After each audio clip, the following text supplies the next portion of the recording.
Are you looking for bite-sized videos when it comes to topics like WordPress and blogging? If yes, then Blogging Unplugged Clips is for you. Hello guys, I'm Jasmeet, and on this channel I will be sharing clips from my main channel Blogging Unplugged almost every single day.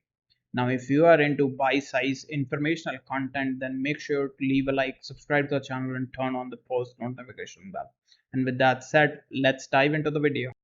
Now after the custom icons, the last topic that we are going to discuss in this video is the removal of the kit types filtering in the kit library in Elementor. Now you can find kit library right over here when you will head over to templates, and you can see kit library right over here. So let's just visit kit library in both Elementor 3.6 and Elementor 3.7. This is for 3.7 and this is for 3.6. Now you can see the kit types filtering is right over here. I haven't used this filtering, let's be honest about it. I don't use this filtering, right? And this filtering has been removed in Elementor 3.7. Probably most people won't be using it.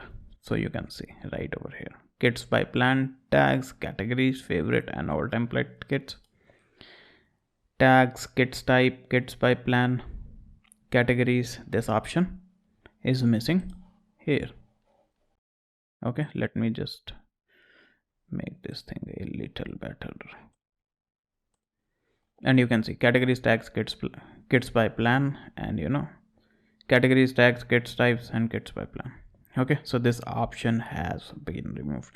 Now I hope you have found this video helpful, and if you did, then make sure to leave a like, subscribe to the channel and turn on the post notification bell.